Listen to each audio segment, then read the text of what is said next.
रउआ सबके गोड़ लागत थी, प्रणाम करत थी।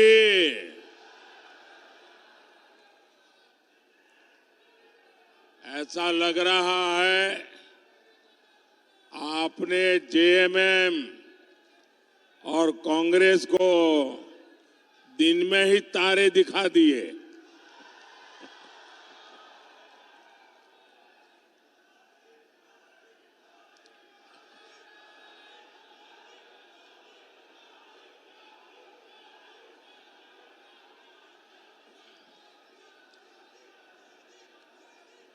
वहां जो पीछे सिक्योरिटी के और प्रशासन के लोग काम करते हैं, मैं देख रहा हूं कि बहुत लोग आ रहे हैं, लेकिन शायद उन्होंने एंट्री पॉइंट बहुत कम बनाए हैं, इसलिए लोगों को अंदर आने में दिक्कत हो रही है।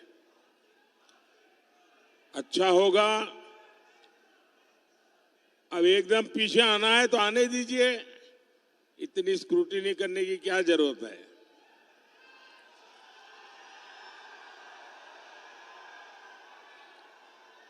बहुत बड़ी मात्रा में हुजूम का हुजूम आ रहा है।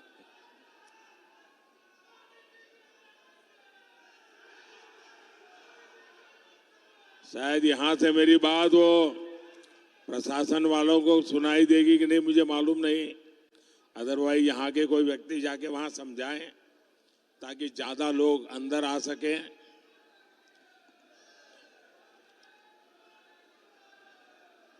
वैसे भी ये पंडाल छोटा पड़ गया है।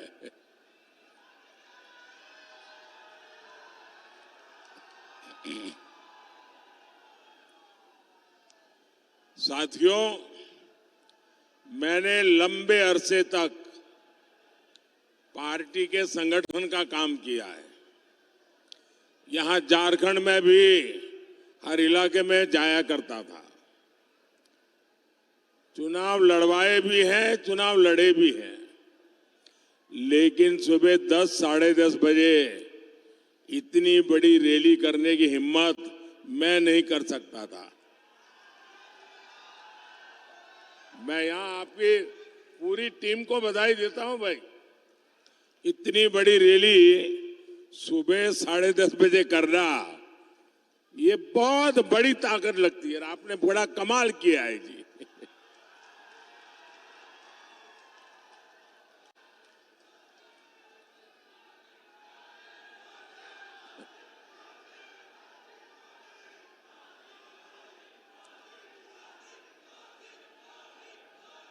ये धरती शहीद नीलांबर पीतांबर की धरती है। मैं इस धरती को प्रणाम करते हुए इतनी बड़ी रैली, इतनी बड़ी संख्या में माताएं बहनें, आपका ये आशीर्वाद, आपका ये प्यार मैं कभी नहीं भूल सकता हूं।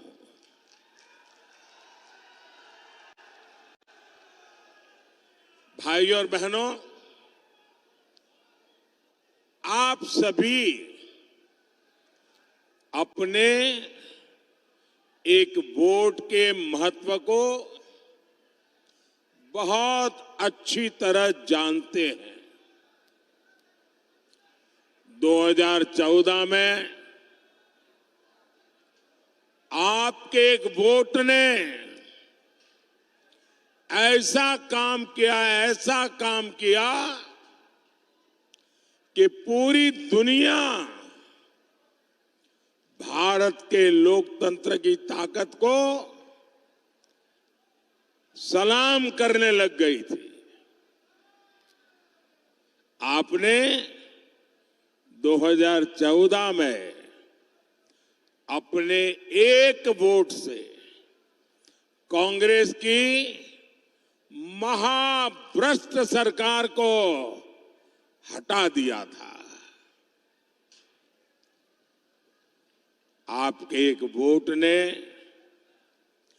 बीजेपी एनडीए की सरकार बनाई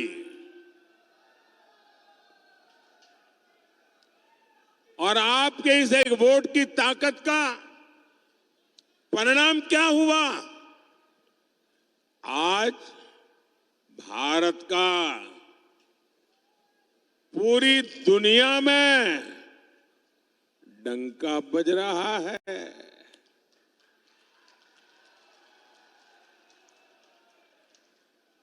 500 साल से हमारी कितनी ही पीढ़ियां संघर्ष करती रही, इंतजार करती रही, लाखों लोग शहीद होते रहे। 500 साल लंबा अविरत संघर्ष चला। शायद दुनिया में इतना लंबा अविरत संघर्ष इतिहास में कहीं नहीं हुआ होगा जो अयोध्या में हुआ।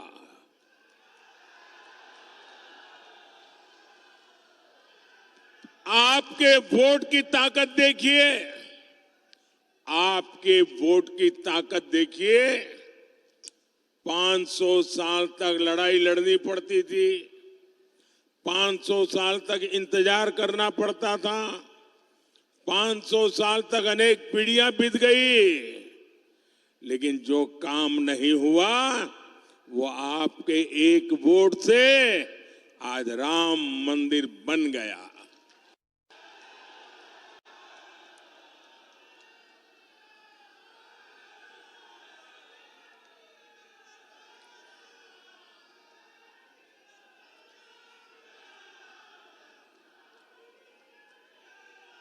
देश आजाद हुआ, जम्मू कश्मीर में आए दिन खतरे की घंटी बजती रहती थी। जम्मू कश्मीर का क्या होगा चिंता रहती थी।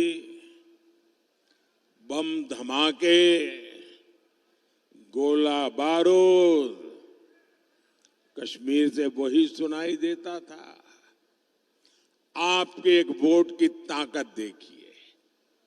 आपने जम्मू कश्मीर देखा भी नहीं होगा, लेकिन आपके वोट की ताकत देखिए। जो 370 की दीवार थी, आपके इस वोट ने 370 की 370 की उस दीवार को जमीन दोस्त करके जमीन में गाड़ दिया।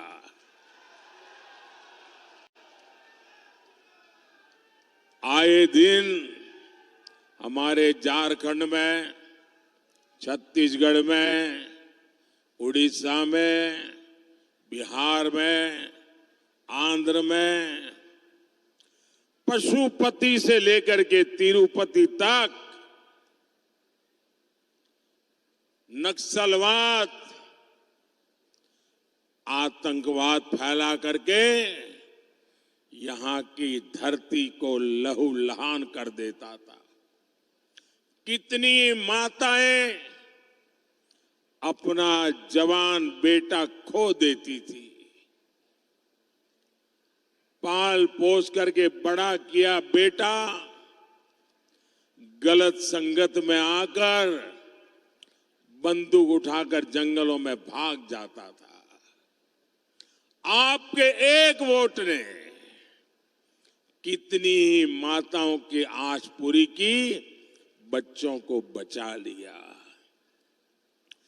आपके एक वोट ने इस धरती को लहूलुहान करने वाले नक्सलवादी आतंकवाद से मुक्ति दिला दी। ये आपके एक वोट की ताकत है। साथियों, याद करिए कांग्रेस के समय क्या हाल था। यहां बम फूटते थे, आतंकवादी गोलियां चलाते थे, निर्दोषों को मौत के घाट उतारते थे और दिल्ली की सरकार पाकिस्तान को लव लेटर भेजती थी, लव लेटर। अमन की आस लगाती थी, अमन की आस। पाकिस्तान जितने लेटर जाता थे उससे ज्यादा आतंकी भेजता था और बम गोले लेकर वो देश में खून की होली खेलते थे। और जब आपने एक वोट दिया ना, उस वोट ने मुझ में इतना दम भर दिया, इतना दम भर दिया, मैंने आते ही कह दिया इनफ इज इनफ, बहुत हो चुका है, अब ये खेल नहीं चलेगा, मां भारती का अपमान नहीं सहूंगा, निर्दोषों को नहीं मारने दूंगा। आज नया भारत डोजियर नहीं भी देता, ये नया भारत है घर में घुसकर मारता है। सर्जिकल स्ट्राइक, एयर स्ट्राइक के तमाचे ने पाकिस्तान को हिलाकर रख दिया था। पहले एक समय ऐसा था, कोई महीना ऐसा नहीं जाता था कि जब झारखंड, बिहार के इस इलाके से देश की सेवा करते करते हमारे नौजवान सीमा पर शहीद न होते हो, कश्मीर में शहीद न होते हो और तिरंगे में लिपट करके उनकी शरीर वापस न आते हो। ये हर महीने चलता था। आज वो सब बंद हो चुका है। ये आपके वोट ने किया है।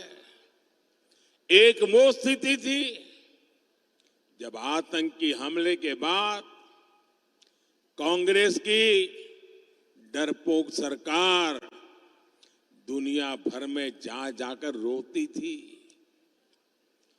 ये स्थिति कि पाकिस्तान, वो वक्त चला गया जब हम दुनिया में जाकर के रोते रहे। आज स्थिति ये है, पाकिस्तान दुनिया भर में जा जाकर के रो रहा है, बचाओ बचाओ चिल्ला रहा है। आज पाकिस्तान के नेता कांग्रेस के शहजादे को पीएम बनाने के लिए दुआ कर रहे हैं, लेकिन मजबूत भारत तो अब मजबूत सरकार ही चाहता है। ये दृश्य दिखाता है पूरा हिंदुस्तान में से हर कोई कहता है मजबूत भारत के लिए मजबूत सरकार, मजबूत सरकार के लिए मोदी सरकार। फिर एक बार, फिर एक बार, फिर एक बार, भाइयों और बहनों, मुझे सीएम और पीएम के रूप में देशवासियों की सेवा करते करते अब 25 साल हो जाएंगे। आपके आशीर्वाद से 25 साल हो गए। मोदी पर एक पैसे का घोटाले का आरोप नहीं लगा है।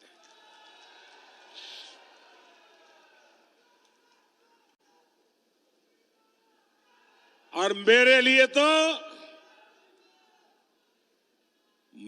तो मेरी ये मां बहनें बैठी है ना, उनकी दुआ, उनके आशीर्वाद ही मेरे लिए बहुत है, काफी है। मुझे जीवन में और किसी की जरूरत नहीं है जी। मैं आज भी पद, प्रतिष्ठा, सुख, समृद्धि,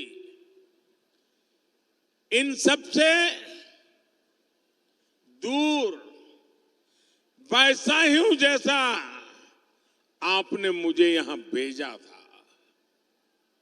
मोदी मौज नहीं, मिशन के लिए पैदा हुआ है।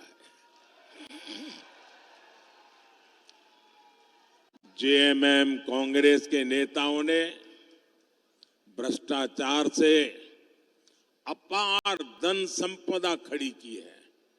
मेरे पास अपनी साइकिल भी नहीं है, न मेरा घर है। साथियों, संपत्ति हो, राजनीति हो, सब कुछ ये अपने अपने बच्चों के लिए अर्जित कर रहे हैं।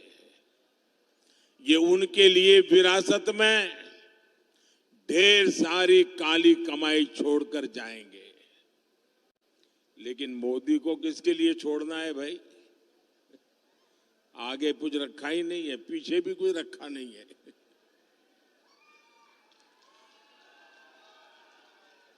मेरे वारिस तो आप सब ही है। आपके बच्चे, आपके नाती पोते, यही मेरे वारिस है। मेरी इच्छा है मैं विरासत में आपको, आपके बच्चों को विकसित भारत देकर के ही जाऊं, ताकि आपको कभी मुसीबत भरी जिंदगी जीने की नौबत ना आए, आपका अच्छा जीवन हो, आपको वो सब न देखना पड़े जो मेरे जैसे परिवार, जो मैंने कभी देखा था, मेरे जैसे लाखों करोड़ों परिवारों ने देखा है। मैं वो स्थितियों से देश को मुक्ति दिलाना चाहता हूं। भाइयों बहनों, मेरे जीवन को आप भली भांति जानते हैं। मैं गरीबी का जीवन जीकर आया हूं। मैंने गरीबी को जिया है। गरीब की जिंदगी कितनी तकलीफ वाली होती है ना, उससे मैं गुजरते गुजरते यहां आया हूं। इसलिए 10 वर्षों में गरीब कल्याण की हर योजना की प्रेरणा मेरे अपने जीवन के अनुभव से जन्म लिया है। जब आज मैं लाभार्थियों से मिलता हूं तो खुशी के मारे मेरी आंख में से आंसू निकल आते हैं। और ये आंसू वही समझ सकता है जिसने गरीबी देखी हो, जिसने कष्ट में जीवन गुजारा हो, जिसने मां को धुएं में खांसते देखा नहीं, उसको ये आंसू कभी भी समझ नहीं आ सकते। जिसने अपना पेट बांधकर मां को सोते नहीं देखा, जिसने लोटा भर पानी पीकर मां को भूख मिटाते नहीं देखा,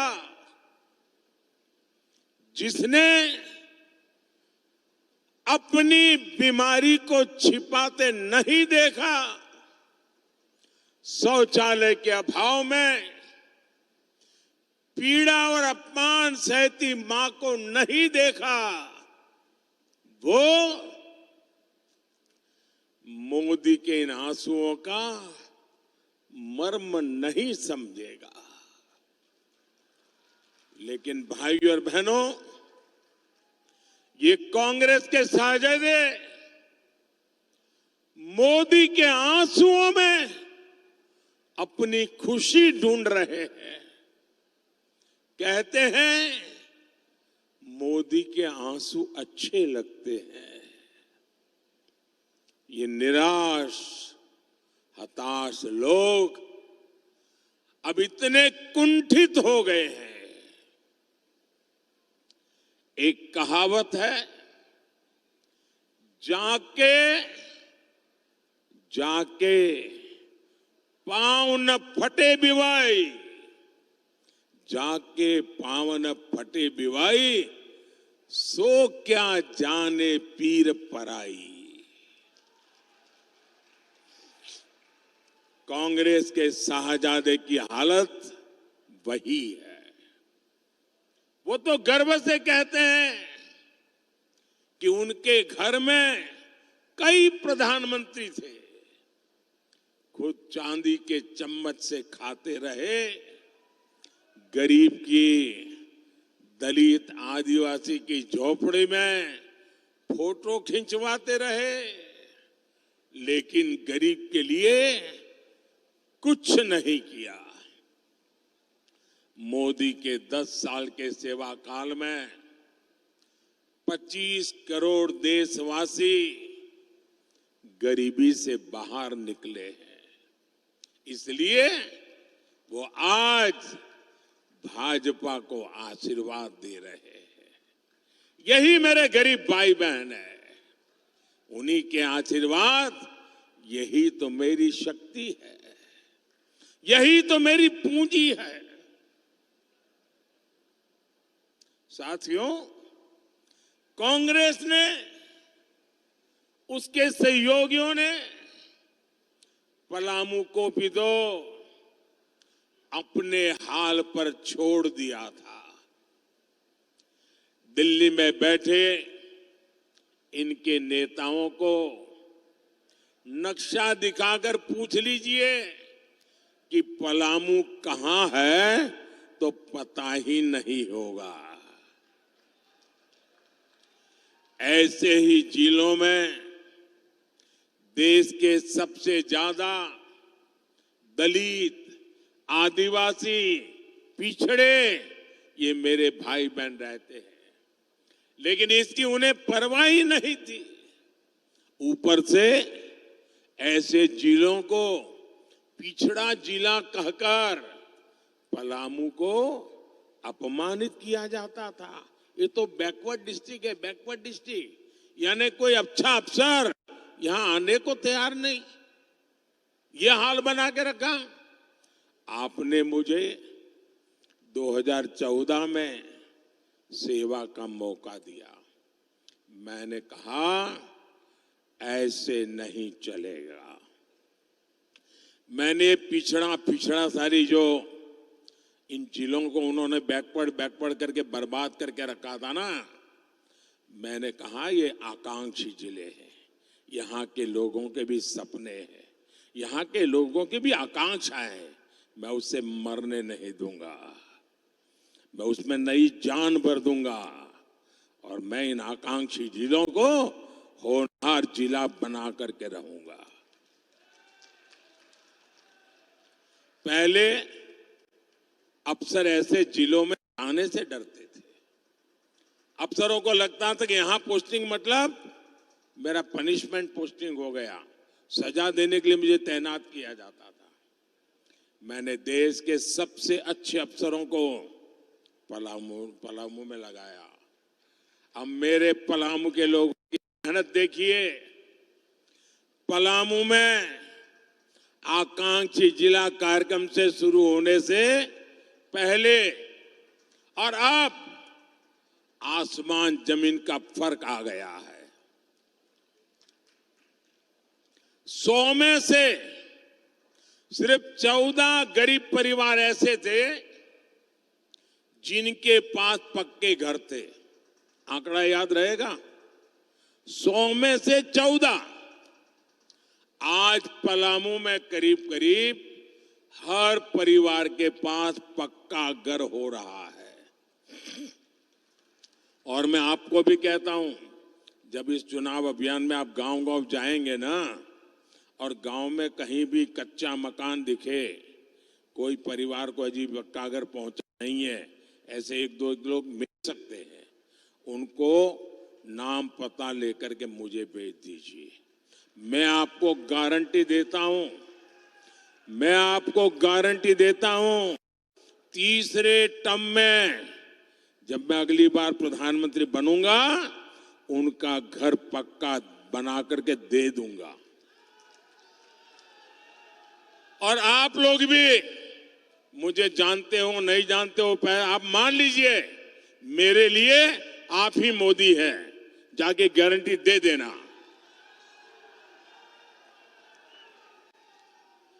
आकांक्षी जिला, ये कार्यक्रम शुरू होने से पहले यहां 100 में से 80 परिवार अंधेरे में रहने के लिए मजबूर थे। ये भी आंकड़ा याद रखिए, 100 में से 80 परिवार अंधेरे में। आज पलामू के हर घर, हर स्कूल में बिजली है। पहले पलामू की 100 में 3 ग्राम पंचायतों में इंटरनेट था, आज यहां हर गांव डिजिटल क्रांति का हिस्सा है। ये सब मोदी ने किसके लिए किया भाई? ये मोदी किसके लिए मेहनत करता है? किसके लिए करता है? किसके लिए करता है? ये मुझे संतोष हो रहा है कि मैं आपकी इस प्रकार से सेवा कर रहा हूं। ये मैं आपके बच्चों के लिए कर रहा हूं, मैं ये आपके उज्जवल भविष्य के लिए कर रहा हूं। और भाइयों बहनों, आज मैं पलामू को बधाई देने के साथ ही आपको सतर्क करने भी आया हूं। मोदी यहां रोजगार बढ़ाना चाहता है, मोदी आपके जीवन में खुशहाली लाना चाहता है, लेकिन कांग्रेस वालों की नजर आपकी जायदाद पर पड़ गई है। कांग्रेस हो या जेएमएम हो, उनको और कुछ नजर ही नहीं आता है। और ये कांग्रेस ने अभी अपना मैनिफेस्टो निकाला है, और बेईमानी देखिए, वो कह रहे हैं कि वो आपका एक्सरे करेंगे। एक्सरे, कितनी जमीन है, घर कहां है, कितने कमरे हैं, घर में सोना है कि नहीं है, चांदी है कि नहीं है, मंगलसूत्र है कि नहीं है, जांच कराएंगे और फिर उसमें से कुछ हिस्सा आपसे छीन लेंगे और आपसे वो लेकर के अपनी वोट बैंक को देना चाहते हैं। क्या आप आपकी पूंजी छीनने देंगे? किसी भी सरकार को आपकी पूंजी लेने देंगे? आपकी मेहनत की कमाई, बचाई हुई कमाई किसी को देने देंगे? आपके पूर्वजों ने जो दिया है वो किसी को देने देंगे? ये आपकी कमाई का, आपकी फसल का, आपके बंधन का हिस्सा भी हड़प लेना चाहते हैं। साथियों, कांग्रेस और इंडी गठबंधन ने एक और खतरनाक बात कही है।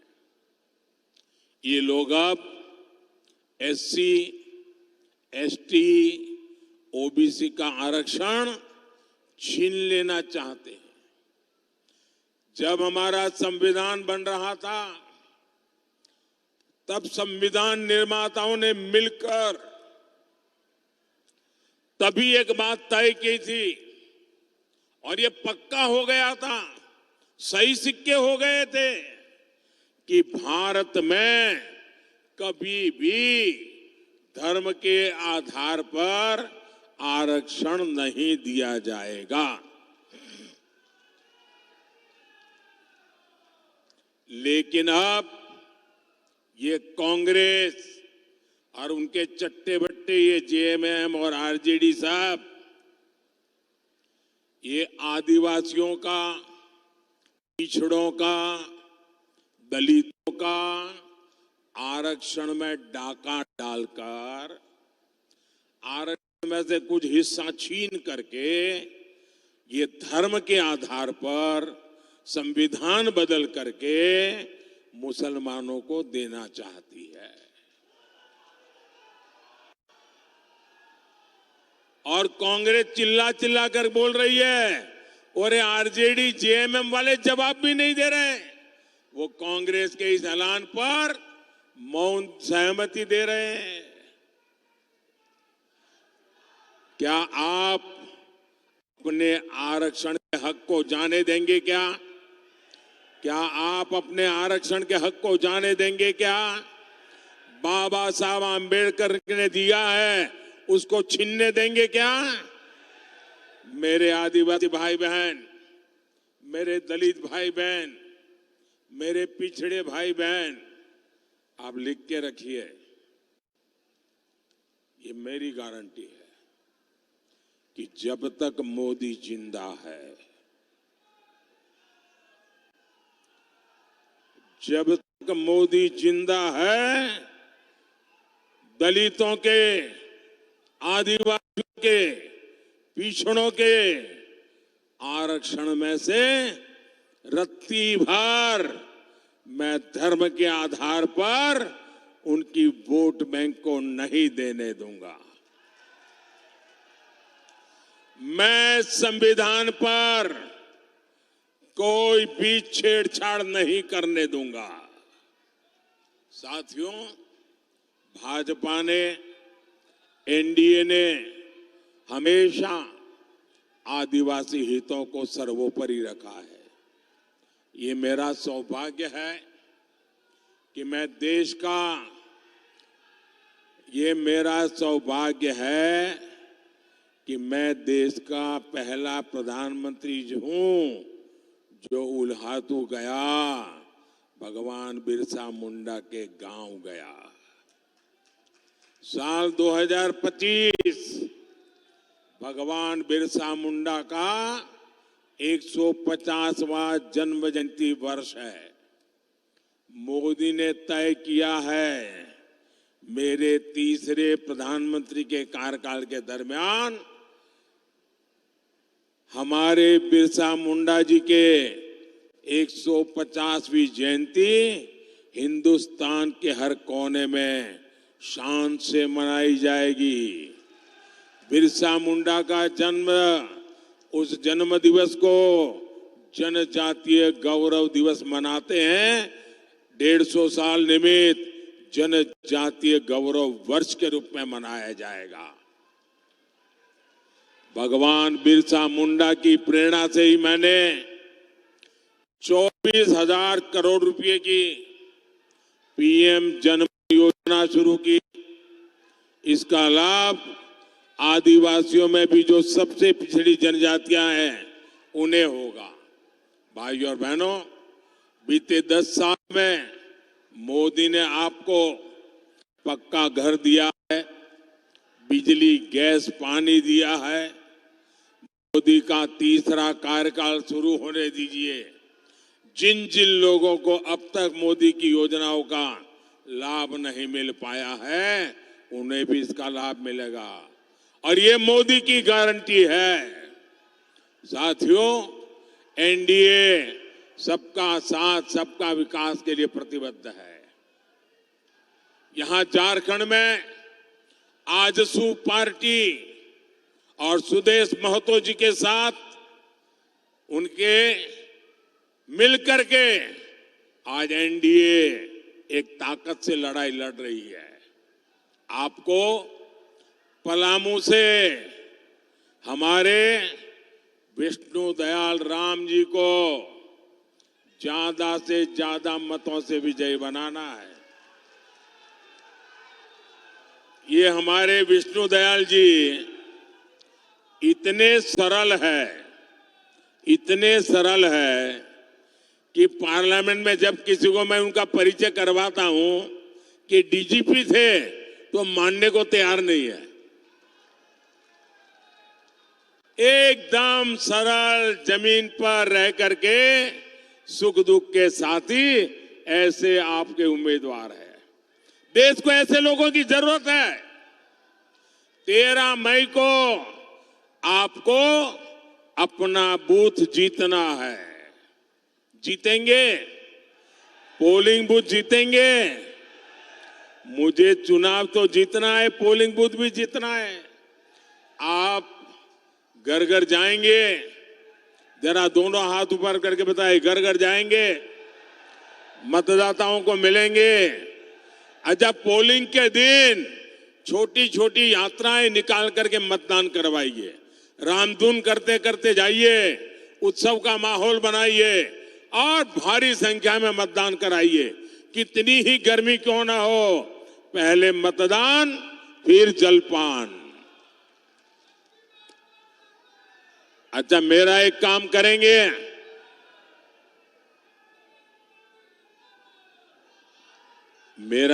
करेंगे, जरा मुझे बताइए, मेरा एक काम करेंगे? हाथ ऊपर करके बताइए, मेरा एक काम करेंगे? मेरा पर्सनल काम है, करेंगे? ये चुनाव का काम नहीं है, करेंगे? ये मोदी का काम है, करेंगे? मेरा एक काम करना, घर घर जाना, जाकर के कहना कि मोदी जी आए थे और मोदी जी ने आपको जय श्री राम कहा है। मेरा जय श्री राम पहुंचा देंगे? पक्का पहुंचा देंगे? बोलिए भारत माता की, भारत माता की, भारत माता की। बहुत बहुत धन्यवाद।